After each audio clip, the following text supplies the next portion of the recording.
आज हम पढ़ेंगे यशाया उसका 44 अध्याय उसकी 24 से 28 आयत। जो कुछ भी तू है वे यहोवा ने तुझे बनाया। यहोवा ने ये किया जब तू अभी माता के गर्भ में ही था। यहोवा तेरा रखवाला कहता है, मैं यहोवा ने सब कुछ बनाया। मैंने ही वहाँ आकाश ताना है और अपने सामने धरती को बिछाया। झूठे नबी शगुन दिखाया करते हैं, किंतु यहोवा दर्शाता है कि उनके शगुन झूठे हैं। जो लोग जादू टोना करके भविष्य बताते हैं, यहोवा उन्हें मूर्ख सिद्ध करेगा। यहोवा तथाकथित बुद्धिमान मनुष्य तक को भ्रम में डाल देता है।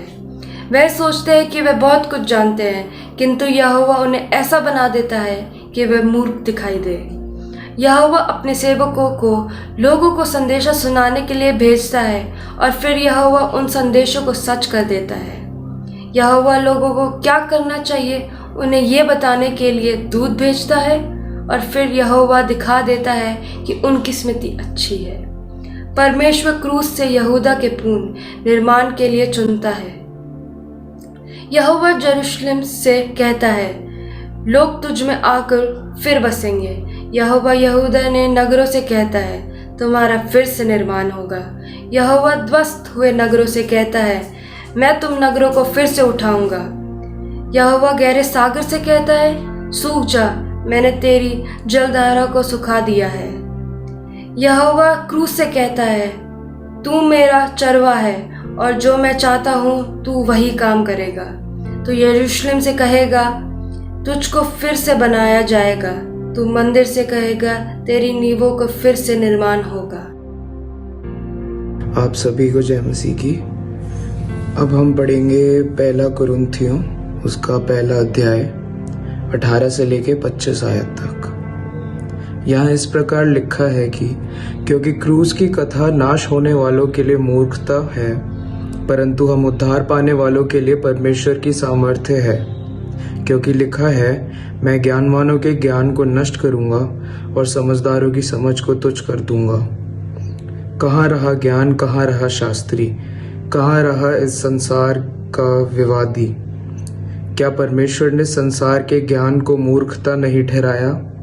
क्योंकि जब परमेश्वर के ज्ञान के अनुसार संसार ने ज्ञान से परमेश्वर को ना जाना, तो परमेश्वर को यह अच्छा लगा कि इस प्रचार की मूर्खता के द्वारा विश्वास करने वालों को उद्धार दे। यहूदी तो चिन्ह चाहते हैं और यूनानी ज्ञान की खोज में हैं, परंतु हम तो उस क्रूस पर चढ़ाए हुए मसीह का प्रचार करते हैं, जो यहूदियों के लिए ठोकर का कारण और अन्य जातियों के लिए मूर्खता है, परंतु जो बुलाए हुए हैं, क्या यहूदी क्या यूनानी, उनके निकट मसीह परमेश्वर की सामर्थ्य और परमेश्वर का ज्ञान है। आइए हम परमेश्वर के वचन से पढ़ेंगे मरकुस उसका 12 अध्याय उसकी 1 से 12 आयत तक। फिर वह दृष्टांत में उनसे बातें करने लगा कि किसी मनुष्य ने दाख की बारी लगाई और उसके चारों ओर बाड़ा बांधा और रस का कुंड खोदा और गुम्मट बनाया और किसानों का उसको ठेका देकर परदेश चला गया। फिर फल के किसी मौसम में उसने किसानों के पास एक दास को भेजा कि किसान की दाख की बारी के फलों को भाग ले, पर उन्होंने उसे पकड़कर पीटा और छूछे हाथ लौटा दिया। फिर उसने एक और दास को उनके पास भेजा और उन्होंने उसका सिर फोड़ दिया और उसका अपमान किया। फिर उसने एक और को भेजा और उन्होंने उसे मार डाला। तब उसने और बहुतों को भेजा, उनमें से उन्होंने कितनों को पीटा और कितनों को मार डाला। अब एक ही रह गया था जो उसका प्रिय पुत्र था। अंत में उसने उसे भी उनके पास यह सोचकर भेजा कि वह मेरे पुत्र का आदर करेंगे। पर उन किसानों ने आपस में कहा, यही तो वारिस है, आओ हम उसे भी मार डालें, तब मिरास हमारी हो जाएगी। और उन्होंने उसे पकड़कर मार डाला और दाख की बारी के बाहर फेंक दिया। इसलिए दाख की बारी का स्वामी क्या करेगा? वह आकर उन किसानों का नाश करेगा और दाख की बारी औरों को दे देगा। क्या तुमने पवित्र शास्त्र में यह वचन नहीं पढ़ा कि जिस पत्थर को राजमिस्त्रियों ने निकम्मा ठहराया था, वही हुना का सिरा हो जाएगा? यह प्रभु की ओर से हुआ और हमारी दृष्टि में अद्भुत है। तब उन्होंने उसे पकड़ना चाहा, क्योंकि समझ गए थे कि उससे हमारे विरोध में यह दृष्टांत कहा है। पर वह लोगों से डरे और उसे छोड़कर चले गए। परमेश्वर अपने वचन के पढ़े और सुने जाने पर आशीष दे। आमीन। Good morning to all of you. आप सबको सलाम and warm welcome to all of you. आप सबका स्वागत है इस ऑनलाइन एंड ऑफलाइन प्रार्थना सभा में। और आने वाले संडे को, coming Sunday is palm Sunday यानी खजूर का इतवार, क्योंकि हम जानते हैं कि हम लोग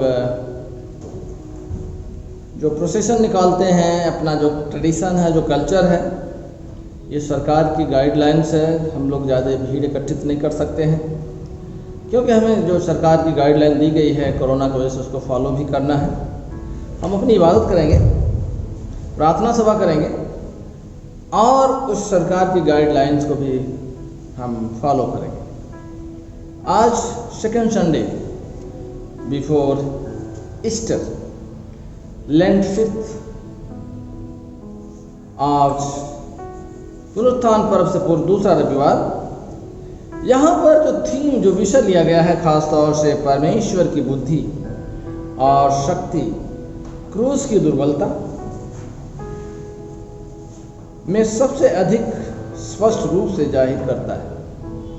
the wisdom and power of God are most clearly revealed in the weakness and foolishness of the cross. यहाँ आज देखते हैं प्रभु का जो वचन, खुदा का जो पाक कलाम लिया गया है, book of Isaiah chapter 12, book of Isaiah chapter 44 verse 24 to 28। Isaiah नबी किताब से उसका 44 अध्याय और उसके 24 आयत से 28 आयत। इसके बाद first letter of Paul to Corinthians chapter 1 verse 18 to 25, यानी पहला कुरिन्थियंस उसका पहला अध्याय 18 आयत से 25 आयत तक। इसके बाद holy gospel according to saint Mark chapter 12 verse 1 to 12। मुकद्दस मरकुस की इंजील और उसका 12वां बाब की पहली 12 आयतें। और यहाँ पर हम देखते हैं खुदा के इस पाक कलाम को। आइजाया नबी 800 साल पहले 800 BC he prophesied about the Christ. आइजाया नबी मसीह यीशु के बारे में 800 साल पहले उन्होंने प्रोफेसी कर रखी है, उन्होंने भविष्यवाणियाँ कर रखी हैं मसीह के क्रूस के बारे में, मसीह के आगमन के बारे में, मसीह के जीवन के बारे में, मसीह के क्रूसिफिक्शन के बारे में, मसीह के पुनरुत्थान के बारे में, मसीह की अथॉरिटी के बारे में। और यहाँ पर वही चीज़ हम देखते हैं मरकुस की इंजील में 12 अध्याय में। और यहाँ पर प्रभु यीशु मसीह उनको दृष्टांतों में समझा रहे हैं, उनको ही is teaching in the parable, दृष्टांतों में उनको समझा रहे हैं। और दृष्टांतों में किस तरह से प्रभु यीशु मसीह समझा रहे हैं इनको। वहां पर किसान की बात किया जाए है, एक व्यक्ति की बात कही गई है कि एक व्यक्ति जो है बारी लगाता है, खेती का काम करता है।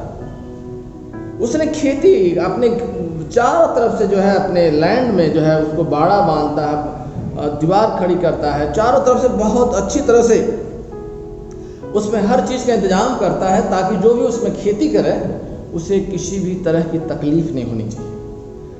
और वही चीज़ यहाँ पर हम देखते हैं परमेश्वर के बारे में क्या बताता है। परमेश्वर की जेनरसिटी, परमेश्वर की जो उदारता के बारे में किस तरह से वो बताता है कि प्रभु की क्या उदारता है उस बारी के बारे में, कि सब कुछ वहां पर बांधा जा रहा है, सब कुछ वहां लगाया जा रहा है, सारी चीजों का इंतजाम किया जा रहा है उस खेत के अंदर। लेकिन वो बाड़ी लगाने के बाद, सब कुछ प्रिपेयर करने के बाद वो क्या काम करता है, उसको ठेका दे करके, लोगों को जो खेती करते हैं उनका ठेका दे करके और वो परदेश चला जाता है।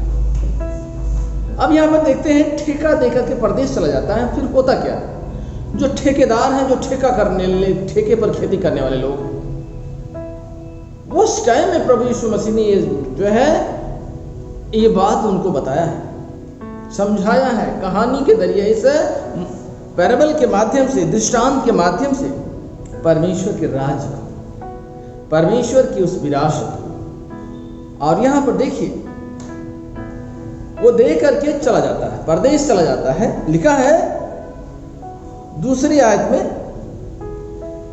पहली आयत की आखिरी में कि दूसरी वो परदेश चला जाता है किसानों को दे करके। फिर इसके बाद जब फल का मौसम आता है, जब कटनी का समय आता है, जब फसल लेने का मौसम आता है, तो वो अपने किसी दास को, किसी सेवक को उनके पास भेजता है कि जाओ और जो मेरा हिस्सा उसे लेके आओ।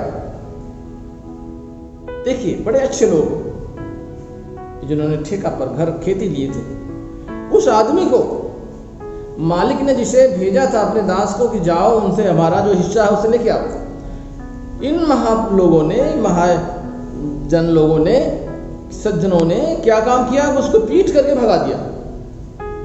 कितने अच्छे लोग हैं, उसको पीट करके भगा दिया। लेकिन वह फिर भी कुछ नहीं बोलता है।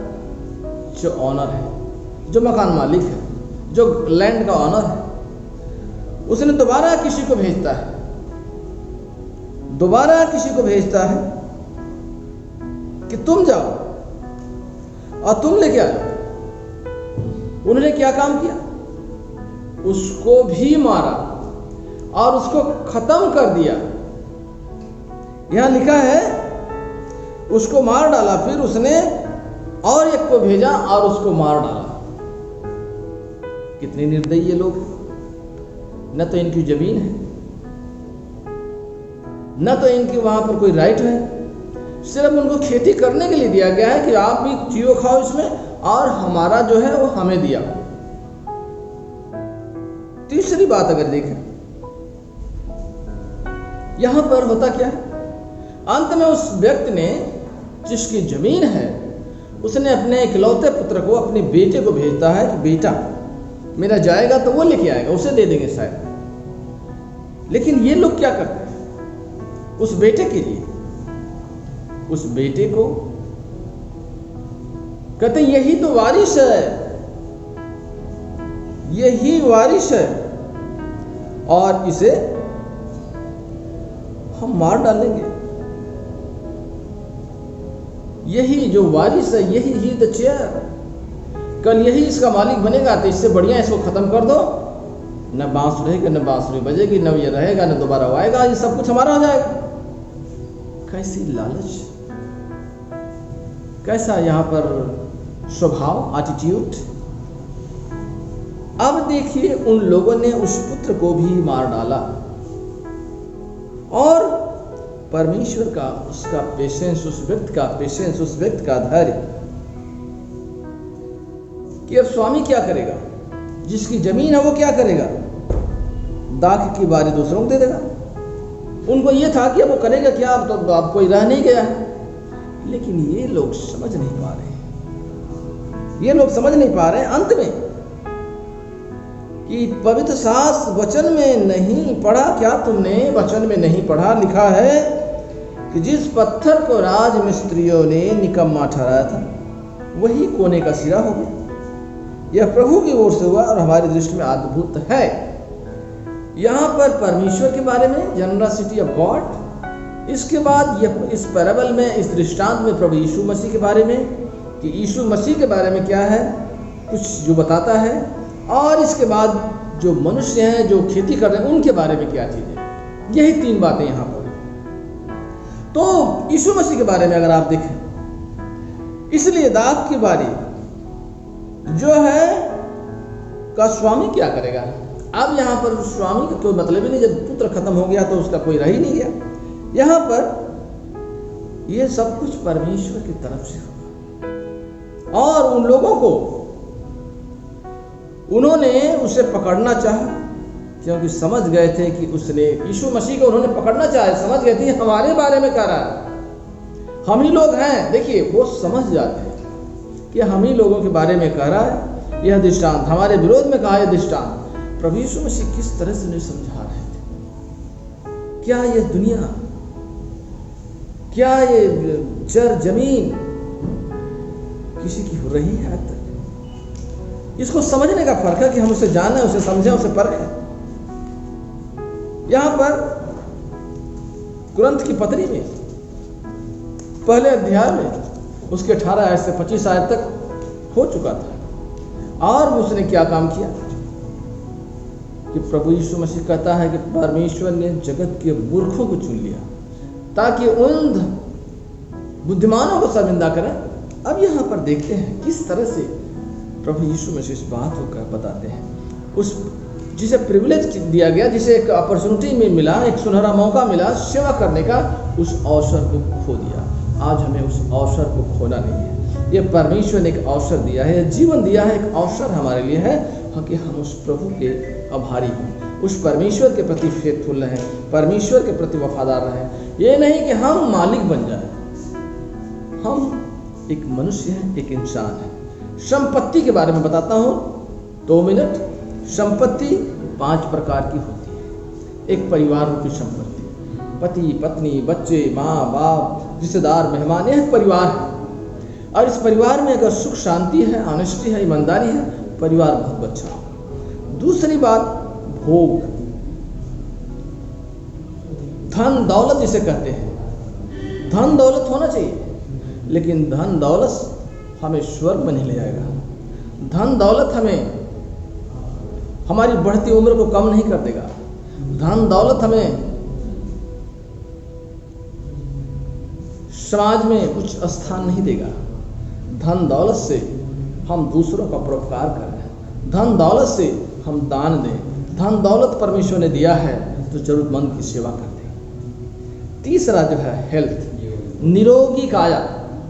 आप निरोग हैं, किसी तरह की बीमारी नहीं है, लेकिन जैसे जैसे उम्र बढ़ती जाती है, आपको बूढ़े होने से कोई रोक नहीं सकता है, आपको मरने से कोई रोक नहीं सकता है, आपकी उम्र कोई कम नहीं कर सकता है। हाँ, बस इतना है कि अगर निरोग हैं तो कोई दवा खाने की जरूरत नहीं पड़ेगी। इसलिए निरोग रहना जरूरी है, लेकिन ये सोचना है कि यह भी एक हमारे लिए गिफ्ट है। चौथी बात जो है काइंडनेस, शील जिसे कहते हैं, दया। दया में क्या है? चोरी नहीं करनी चाहिए, व्यभिचार नहीं करना चाहिए, ब्रह्मचर्य का पालन कीजिए। जिनकी शादी नहीं हुई है वो ब्रह्मचर्य का पालन करें जब तक शादी नहीं होती है, चाहे कोई भी नौजवान हो। झूठ नहीं बोलना चाहिए। पांचवी बात, अंधविश्वास नहीं होना चाहिए। डोंट ट्रस्ट ब्लाइंडली, अंधविश्वास नहीं, उसे जानो, उसे पहचानो। जिस तरह से उन लोगों ने उस पर विश्वास, ट्रस्ट नहीं किया, उसको समझा नहीं, और उसके मालिक को भी, नौकर को मार दिया, बेटे को मार दिया। यहाँ पर हमें इस जीवन के लिए उस खुदा का धन्यवाद देना है कि प्रभु जो आपने दिया हमें, हम आपके शुक्रगुजार हैं। You are the only one owner of this world. You are the God almighty of the universe. You are the creator, sustainer. आप ही सब कुछ हैं प्रभु, और प्रभु को सब कुछ दें, जिससे प्रभु को महिमा मिलेगा। प्रभु को आशीष, आप सबको आशीष दे परमेश्वर।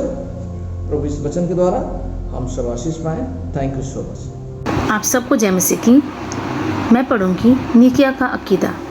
मैं खुदा कादिर मतलब बाप पर ईमान रखती हूँ जो आसमान और ज़मीन का खालिक है। मैं यीशु मसीह पर ईमान रखती हूँ जो खुदा का इकलौता बेटा और हमारा खुदावंद है। वह रूह कुदूस की कुदरत से पेट में पड़ा, कुंवारी मरियम से पैदा हुआ, पैदुस पिलातुस के हद में दुख उठाया, मसलूब गया, मर गया और दफन हुआ, आलम अरवा में उतर गया, तीसरे दिन जी उठा, आसमान पर चढ़ गया और बाप के दाहिने बैठा है। वह जिंदा मुर्दों की अदालत के लिए फिर आएगा। मैं रूह कुदूस पर, पाक कैथोलिक कलीसिया पर, मुक़द्दसों की शिराकत, गुनाहों की माफ़ी, बदन की क़यामत और अब्दी ज़िंदगी पर ईमान रखती हूँ। आमीन। प्रभु आप सबको आशीष दे। आप सबको जय मसीह की। आइए हम सब सिफारिशी दुआ में जाएंगे। आए आसमानी बाप, हम तुझसे दुआ करते हैं कि सारे जहान में इंसाफ और सुलह कायम हो और हर इंसान बहुतायत से ज़िंदगी पाए। आए रहीम खुदावंद, हमारी दुआ सुन। उन सब के लिए जो इस गांव शहर में बसते हैं, और उन तमाम बातों को दूर करने के लिए भी जो एक दूसरे में फूट और झगड़े पैदा करती हैं, ताकि हमारे मुल्क में सच्ची एकता और मेल मिलाप की तरक्की हो। आए रहीम खुदावंद हमारी दुआ सुन। उन सब के लिए जो खेती बाड़ी, उद्योग धंधे या व्यापार में लगे हुए हैं, सब मज़दूरों और कारीगरों के लिए और उन सारे लोगों के लिए भी जो हमारी ज़रूरतों को पूरा करते हैं, आए रहीम खुदावंद हमारी दुआ सुन। तमाम उस्तादों, पढ़ने वालों, साइंसदानों, लेखकों, हुनरमंदों और उन सब के लिए भी जो दूसरे लोगों के दिलो दिमाग पर असर डालते हैं, आए रहीम खुदावंद हमारी दुआ सुन। उन सब के लिए जो दुख तकलीफ़ उठा रहे हैं, बेरोज़गार हैं, गरीब और भूखे हैं, मोहताज या कुचले हुए हैं, जो बीमार या मरने के करीब हैं, और उन सब के लिए भी जो उनकी मदद करते हैं, आए रहीम खुदावंद हमारी दुआ सुन। उन सब के लिए जिन्हें इस मुल्क और दूसरे मुल्कों में इख्तियार दिया गया है, ख़ासकर हमारे राष्ट्रपति, प्रधानमंत्री, इस सूबे के गवर्नर और मुख्यमंत्री और उन सब के लिए भी जो किसी भी तरह का इख्तियार रखते हैं, आए रहीम खुदावंद हमारी दुआ सुन। सब मसीही लोगों की एकता और मेल मिलाप के लिए और दुनिया में उनके मुनासिब तौर से गवाही देने और खिदमत करने के लिए, आए रहीम खुदावंद हमारी दुआ सुन। इस मुल्क में तेरी तमाम कलीसिया के लिए, उसकी कौंसिलों और रहनुमाओं के लिए, ख़ासकर हमारे मॉडरेटर, दक्षिण भारत की कलीसिया के मॉडरेटर और मार्थोमा कलीसिया के मेट्रोपॉलिटन, हमारे बिशप और हमारी कलीसिया के तमाम दीगर खादिमों के लिए कि वो अपनी खिदमत को वफ़ादारी से बजा लाएं, आए रहीम खुदावंद हमारी दुआ सुन। ये बख्श कि तेरे उन तमाम लोगों के साथ जिन्होंने वफ़ादारी से इस दुनिया में तेरी खिदमत की है, हम भी तेरी बादशाही की अब्दी खुशी में शरीक हों, आए रहीम खुदावंद हमारी दुआ सुन। आए आसमानी बाप अपनी बादशाही जल्दी ला और हमारी इन दुआओं को कबूल फरमा, आमीन। आप सबको जय मसीह की। आइए हम प्रभु की प्रार्थना करें। As our saviour Christ has taught us, so we pray. Our Father in heaven, hallowed be your name, your kingdom come, your will be done on earth as in heaven. Give us today our daily bread, forgive us our sins as we forgive those who sin against us. Do not bring us to the time of trial, but deliver us from the evil. For the kingdom, the power and the glory are yours, now and forever. Amen. The peace of God which passes all understanding, keep your hearts and mind in the knowledge and love of God and of His Son, Jesus Christ our Lord. And the blessing of God the Mighty, the Father and the Son and the Holy Spirit remain with you always. Amen.